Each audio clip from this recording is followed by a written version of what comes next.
तो इस सेक्शन में हम क्वांटिटेटिव एप्टीट्यूड से टॉपिक टाइम एंड डिस्टेंस को डिस्कस कर रहे हैं। काफ़ी इंपॉर्टेंट टॉपिक है। बैंक एग्ज़ाम, एसएससी एग्ज़ाम और अदर जो कॉम्पिटिटिव एग्ज़ाम्स है सभी में टाइम एंड डिस्टेंस से क्वेश्चंस जो हैं पूछे जाते हैं। टाइम एंड डिस्टेंस से 5 पार्ट्स हम कंप्लीट कर चुके हैं, जिसमें डिफरेंट टाइप से हमने क्वेश्चंस जो हैं डिस्कस किए हैं। आज के इस पार्ट में यानी कि पार्ट 6 में हम रिलेटिव स्पीड का कॉन्सेप्ट डिस्कस करेंगे और इससे जुड़े हुए क्वेश्चंस को सोल्व करेंगे। तो काफ़ी इम्पोर्टेंट पार्ट है, लास्ट तक आप इस वीडियो को देखिएगा, क्योंकि रिलेटिव स्पीड का जो कॉन्सेप्ट है वो कई क्वेश्चंस को सोल्व करने में हमारे काम आएगा। और जो व्यूवर्स फर्स्ट टाइम हमारे इस चैनल पर हैं, फर्स्ट टाइम हमारा वीडियो देख रहे हैं, अगर हमारे अदर वीडियोज़ आप देखना चाहते हैं तो यहाँ पर क्लिक करके आप उन्हें देख सकते हैं। और अभी तक आपने हमारे इस चैनल को सब्सक्राइब नहीं किया है तो यहाँ पर क्लिक करके आप इसे सब्सक्राइब कर लें। जब आप सब्सक्राइब करेंगे तो पास में एक बेल का सिंबल आपको दिखाई देगा, एक घंटी का चिन्ह आपको दिखाई देगा, तो उस पर भी आपको क्लिक करना है और परमिशंस को अलाउ करना है, ताकि कोई भी नया वीडियो जब हम अपलोड करेंगे इस चैनल पर तो उसका नोटिफिकेशन आपको ईमेल के थ्रू मिल जाएगा। आपकी प्रिपरेशन जो है कंटिन्यू बनी रहेगी, उस पर ब्रेक नहीं लगेगा। फ्रेंड्स, आपको मेरा ये वीडियो जो है पसंद आए तो लाइक ज़रूर करें, अपने दोस्तों के साथ में इस वीडियो को शेयर करें और कमेंट करें। कमेंट आप करेंगे तो मुझे पता लग पाएगा आपको ये वीडियो कितना पसंद आ रहा है। तो स्टार्ट करते हैं आज की क्लास। हेलो फ्रेंड्स, मेरा नाम है समीर गहलोत और द ट्यूब गुरु में आप सभी का स्वागत है। टाइम एंड डिस्टेंस से पार्ट 6 रिलेटिव स्पीड।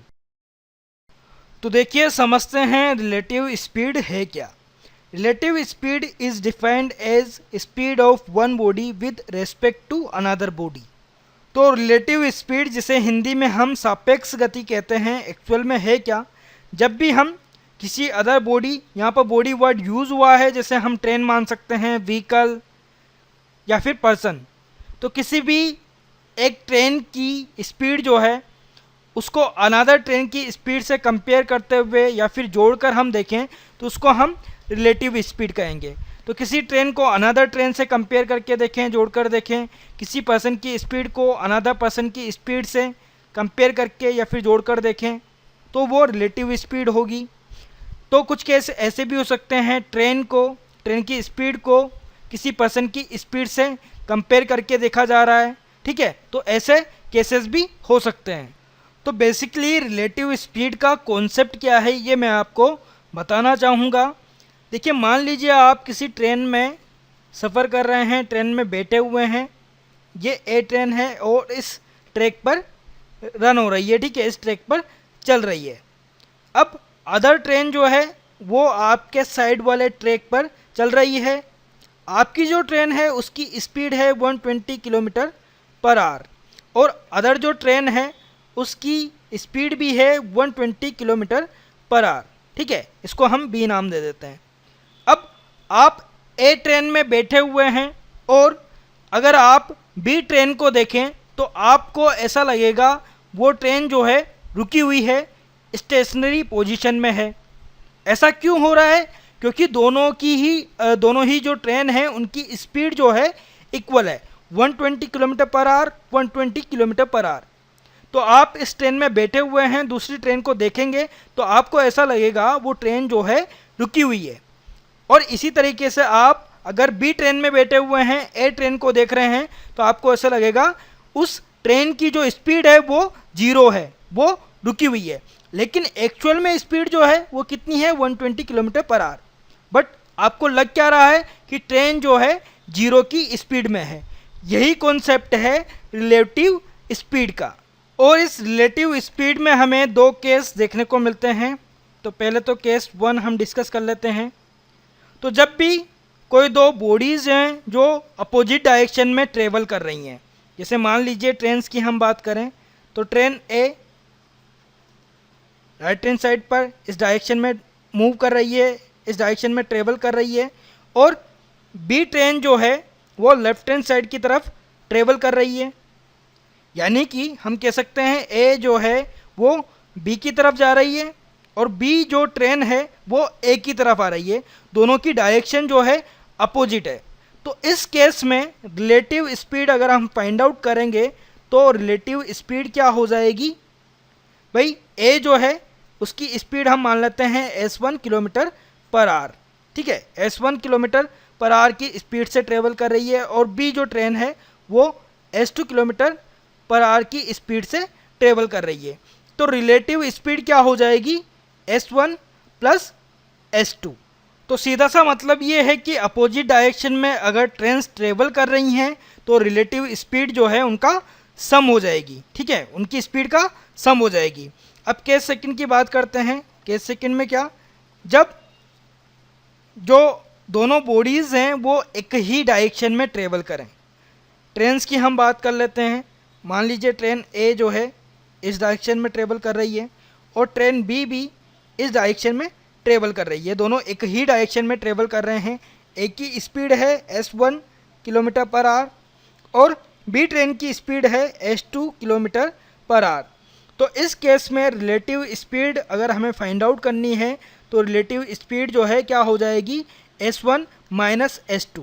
अब यहाँ पर आपको ध्यान ये रखना है कि अगर S2 ज़्यादा है तो S2 माइनस S1 कर लीजिए, और S1 ज़्यादा है तो S1 माइनस S2 होगा, यानी कि मैग्नीट्यूड आपको लेना है, ठीक है, नेगेटिव साइन नहीं लेना है, मैग्नीट्यूड आपको यहाँ पर लेना है। एक तरह से डिफरेंस आपको दोनों ही ट्रेन्स की स्पीड का लेना है अगर सेम डायरेक्शन में वो ट्रेवल कर रही हैं तो आपको समझ में आ जाएगा कि यहाँ पर आपको अदर ट्रेन की जो स्पीड है वो जीरो क्यों लगी, क्योंकि यहाँ पर रिलेटिव स्पीड जो है क्या हो जाएगी, भाई दोनों ही ट्रेन्स की स्पीड सेम है और एक ही डायरेक्शन में जा रही है, एक ही डायरेक्शन में जा रही हैं, तो डिफरेंस यहाँ पर होगा।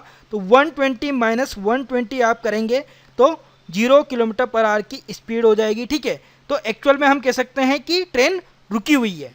तो इसी वजह से आपको ट्रेन जो है, अदर ट्रेन जो है वो रुकी हुई दिखती है अगर आप किसी एक ट्रेन में बैठे हुए हैं। अगर ए में बैठे हुए हैं तो बी आपको रुकी हुई दिखेगी अगर सेम स्पीड है दोनों ट्रेन्स की और एक ही डायरेक्शन में चल रहे हैं। अगर आप बी में बैठे हुए हैं तो ए की स्पीड जो है वो जीरो लगेगी, ए में बैठे हुए हैं तो बी की स्पीड जीरो लगेगी।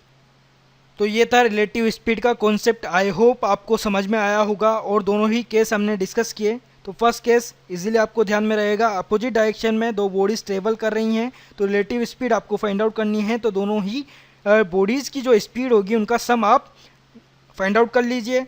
और अगर एक ही डायरेक्शन में ट्रेवल कर रही हैं तो डिफरेंस जो है रिलेटिव स्पीड होगा। और अब इस कॉन्सेप्ट पर बेस्ड कुछ क्वेश्चंस हम डिस्कस कर लेते हैं। तो टाइप 7 हम डिस्कस कर रहे हैं। First question, two cars starts at the same time from A and B which is 120 km apart. If the two cars travel in opposite direction they meet after 1 hour, and if they travel in same direction from A towards B then they meet after 6 hours.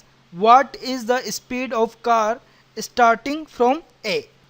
तो friends question में कहा गया है दो cars हैं जो कि same time पर पॉइंट ए और पॉइंट बी से स्टार्ट होती हैं, ठीक है, पॉइंट ए और पॉइंट बी से स्टार्ट होती हैं। अपोजिट डायरेक्शन की मैं यहाँ पर बात कर रहा हूँ। जब एक कार जो है ए से बी की तरफ चलेगी और दूसरी कार बी से स्टार्ट होकर ए की तरफ चलेगी। ए और बी के बीच में डिस्टेंस दी गई है 120 किलोमीटर, ठीक है। तो फर्स्ट केस तो यही कहा गया है दोनों अपोजिट डायरेक्शन में चल रही हैं, यानी कि एक कार जो है ए से बी की तरफ जा रही है और दूसरी कार बी से स्टार्ट होकर ए की तरफ आ रही है। तो उस केस में वो मिलती हैं 1 आवर के बाद में, ठीक है, उस केस में वो मिलती हैं 1 आवर के बाद में। अगर वो एक ही डायरेक्शन में ट्रेवल करें, यानी कि पॉइंट ए से पॉइंट बी की तरफ दोनों ही कार्स चलें, तो वो मिलेंगी 6 आवर्स के बाद में, ठीक है, उनको मिलने में 6 आवर्स का टाइम लगेगा। तो हमें स्पीड बतानी है जो कार स्टार्ट हो रही है ए से, अपनी ट्रेवलिंग स्टार्ट कर रही है ए से। तो यानी कि फर्स्ट केस की यहाँ पर बात हो रही है। फर्स्ट केस में जो भी कार जो है ए से स्टार्ट होगी उस कार की स्पीड हमें यहाँ पर बतानी है। तो इसके लिए ऑप्शंस दिए गए हैं। First 70 kilometre per hour, second 120 kilometre per hour, third 60 kilometre per hour, fourth data inadequate, fifth none of these. तो देखिए यहाँ पर एक्चुअल में हो क्या रहा है, पिक्टोरियल वे में इसे समझते हैं। पॉइंट ए और पॉइंट बी की बात यहाँ पर हो रही है। तो एक कार जो है ए से स्टार्ट हो रही है और बी की तरफ चल रही है और उसी समय पर जो अदर कार है वो बी से स्टार्ट हो रही है और ए की तरफ चल रही है। मान लेते हैं ए से जो स्टार्ट हो रही है वो कार की स्पीड है S1 किलोमीटर पर आवर और बी से स्टार्ट हो रही कार की स्पीड है S2 किलोमीटर पर आवर और डिस्टेंस जो है ए और बी के बीच में वो दी गई है 120 किलोमीटर। ठीक है, तो फर्स्ट केस की हम यहाँ पर बात कर रहे हैं जब दोनों ही कार्स अपोजिट डायरेक्शन में ट्रेवल कर रही हैं। तो इस केस में बोला गया है कि वो कितने समय के बाद मिलती हैं, मीट आफ्टर 1 आवर। ठीक है, meet after 1 hour. Second case की बात करते हैं जब दोनों ही कार्स जो हैं पॉइंट ए से स्टार्ट होंगी। ठीक है, जब दोनों ही कार्स जो हैं पॉइंट ए से स्टार्ट होंगी। ठीक है, फर्स्ट कार की स्पीड है S1 किलोमीटर पर आवर और सेकंड कार की स्पीड है S2 किलोमीटर पर आवर। अब यहाँ पर क्या कहा गया है कि सेकंड केस में वो कितने टाइम बाद मिलती है, मीट आफ्टर 6 आवर्स। ठीक है, तो ये बातें हमें आंसर जो है वो फाइंड आउट करने के लिए यूज़ होंगी। और क्वेश्चन में हमसे पूछा जा रहा है उस कार की स्पीड जो कि ए से स्टार्ट होगी, यानी कि S1 की वैल्यू हमें यहाँ पर फाइंड आउट करनी है। अब अगर आप ध्यान दें तो ये दो केस ऐसे हैं जो कि रिलेटिव स्पीड में हमने डिस्कस किए हैं अभी जस्ट प्रीवियस। कार जब अपोजिट डायरेक्शन में ट्रेवल कर रही हैं, कार जब सेम डायरेक्शन में ट्रेवल कर रही हैं। बट यहाँ पर रिलेटिव स्पीड आप किस तरह से फाइंड आउट कर पाएंगे? कई क्वेश्चंस में आपको डायरेक्ट जो है स्पीड्स दी जाएंगी दोनों ही कार्स की, उससे रिलेटिव स्पीड आप फाइंड आउट कर लेंगे। लेकिन यहाँ पर हमें रिलेटिव स्पीड फाइंड आउट नहीं करनी है। ठीक है, क्वेश्चन में हमें नहीं बोला गया है कि रिलेटिव स्पीड आपको बतानी है, बट इस क्वेश्चन को सोल्व करने के लिए रिलेटिव स्पीड हमें फाइंड आउट करनी होगी। और यहाँ पर रिलेटिव स्पीड हो क्या जाएगी? देखिए, फर्स्ट केस में रिलेटिव स्पीड आपको फाइंड आउट करनी है। यहाँ पर रिलेटिव स्पीड होगी क्या? डिस्टेंस ए और बी के बीच में दी गई है 120 किलोमीटर और दोनों ही कार्स जो हैं एक दूसरे से मिलेंगी 1 आवर के बाद में, यानी कि जिस टाइम पर ये स्टार्ट हुई थी, यानी कि ए से फर्स्ट कार, बी से सेकंड कार, जिस टाइम से स्टार्ट हुई थी उसके 1 आवर के बाद में ये दोनों कार्स जो हैं एक दूसरे से मिलेंगी। तो उस टाइम पीरियड से और डिस्टेंस से हम रिलेटिव स्पीड फाइंड आउट कर सकते हैं। रिलेटिव स्पीड यहाँ पर हो क्या जाएगी? 120 डिवाइडेड बाय 1, तो 120 डिवाइडेड बाय 1 कितना मिलेगा? 120 मिलेगा। रिलेटिव स्पीड कितनी हो जाएगी? 120 kilometre per our. First case में जब दोनों ही कार्स अपोजिट डायरेक्शन में है। सेकंड केस की बात करते हैं जब दोनों ही कार सेम डायरेक्शन में है, तो इनको मिलने में टाइम लगेगा 6 आवर्स का। डिस्टेंस वही है 120, तो यहाँ पर रिलेटिव स्पीड जो है वो क्या हो जाएगी? 120 डिवाइडेड बाई 6। ठीक है, तो 6 से 120 डिवाइड होगा 20 टाइम और रिलेटिव स्पीड आ जाएगी 20 किलोमीटर पर आवर। और हम ये जानते हैं कि जब कार्स जो हैं अपोजिट डायरेक्शन में होंगी तो रिलेटिव स्पीड किस तरह से फाइंड आउट होगी? भाई जो भी स्पीड है उनका सम, तो S1 प्लस S2 हम करेंगे तो रिलेटिव स्पीड हमें मिल जाएगी। तो फर्स्ट केस के लिए रिलेटिव स्पीड हमारे पास में क्या है? 120। ठीक है, तो एक इक्वेशन हमें यहाँ से मिल गई। सेकंड केस की बात करें तो दोनों सेम डायरेक्शन में ट्रेवल कर रही हैं कार्स, रिलेटिव स्पीड क्या होगी? डिफरेंस, तो यहाँ पर हम मान लेते हैं S1 minus S2 relative speed के इक्वल होगा। रिलेटिव स्पीड क्या है सेकंड केस में? 20 किलोमीटर पर आवर। तो ये सेकंड इक्वेशन हमारे पास में हो जाएगी। और क्वेश्चन में हमें S1 की वैल्यू फाइंड आउट करनी है, तो क्यों ना दोनों ही इक्वेशन को ऐड कर दिया जाए ताकि S2 जो है रिमूव हो जाए इक्वेशन से, S1 रहे और उसकी वैल्यू हम फाइंड आउट कर सके। तो ऐड करते हैं दोनों ही इक्वेशन को, इक्वेशन 1 और इक्वेशन 2 को। तो यहाँ पर 2S1 हो जाएगा, S2 से S2 कैंसिल, इक्वल्स टू कितना हो जाएगा? 120 प्लस 20 यानी कि 140। तो यहाँ से 2S1 इक्वल्स टू 140 है, तो S1 की वैल्यू कितनी आ जाएगी? 140 डिवाइडेड बाई 2 यानी कि 70। तो स्पीड जो होगी फर्स्ट कार की, जो कि ए से स्टार्ट होगी, उसकी स्पीड होगी 70 किलोमीटर पर आवर। कौन सा ऑप्शन राइट है यहाँ पर? Option first. तो इस क्वेश्चन में हमें स्पीड नहीं दी गई है कार की, ना ही रिलेटिव स्पीड दी गई है, और हमसे स्पीड के लिए पूछा गया है। जनरली होता क्या है, क्वेश्चंस में आपको स्पीड्स दे दी जाएंगी और रिलेटिव स्पीड के लिए पूछ लिया जाएगा, या फिर डिस्टेंस और टाइम जिसमें वो ट्रेवल कर रही है, तो उससे आप स्पीड फाइंड आउट करेंगे और रिलेटिव स्पीड फाइंड आउट करेंगे।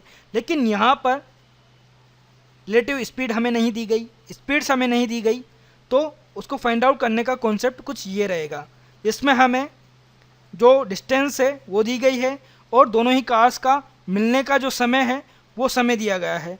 तो उसके थ्रू हमने रिलेटिव स्पीड को फाइंड आउट किया और रिलेटिव स्पीड फाइंड आउट करने के बाद में इक्वेशन बनाकर स्पीड जो है वो फाइंड आउट की।